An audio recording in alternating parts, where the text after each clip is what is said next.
Salam sejahtera untuk kita semua. Perkenalkan, kami dari kelompok 2 akan mempresentasikan tentang pasar keuangan dan institusi keuangan.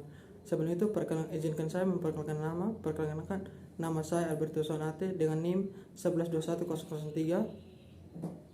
Saya Destri Angelin Bedi Martini 1120041. Saya Alberto Matthewan NIM 1121008.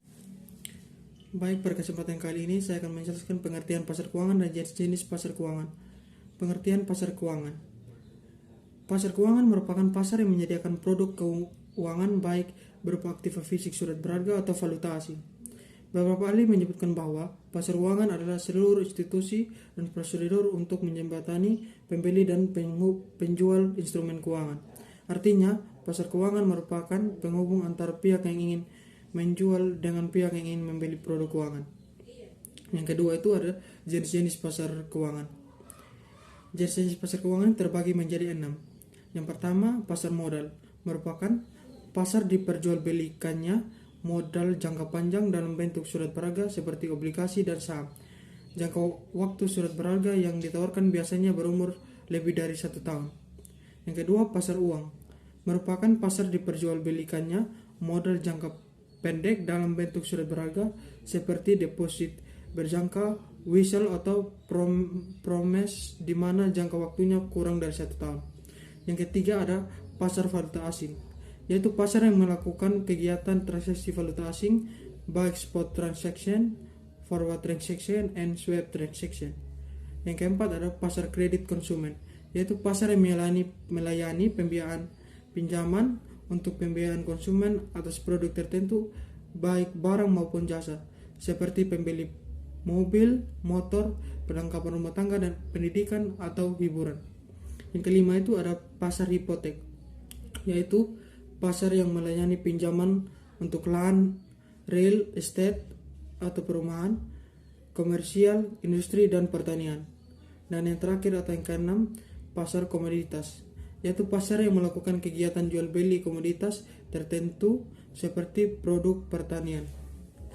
Shalom, salam sejahtera untuk kita semua. Jadi baik, perkenalkan nama saya Alberto Matthewan NIM 1121008. Jadi di bagian ini saya akan menjelaskan tentang pasar keuangan. Tujuan pasar keuangan dalam menjalankan kegiatan pasar keuangan, masing-masing pihak yang terlibat memiliki tujuan tertentu. Secara umum banyak ahli keuangan yang menyatakan bahwa pasar keuangan adalah untuk mengalokasikan dana secara efisien bagi pemiliknya.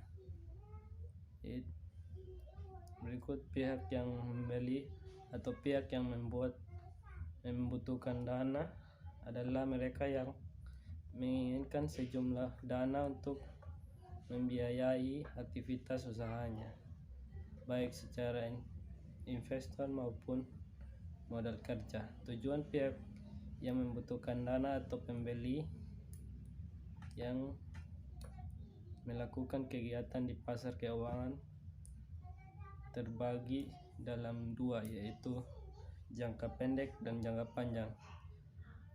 Yang pertama jangka pendek, yaitu yang pertama untuk memenuhi kebutuhan likuiditas perusahaan, artinya untuk menutupi kewajiban yang sudah jatuh tempo. Yang kedua, memenuhi kebutuhan modal kerja, artinya untuk menjalankan aktivitas perusahaan seperti pembelian bahan baku. Yang ketiga, untuk berdagang, artinya untuk membeli produk pada saat harga tertentu kemudian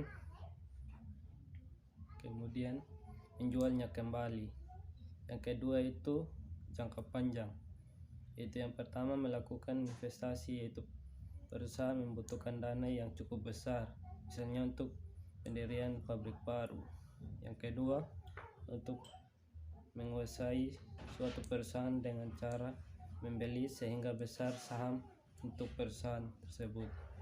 Yang ketiga, mengharapkan dividen, artinya untuk menambah saham di perusahaan memiliki perubahan laba yang sangat baik. Demikian penjelasan dari saya.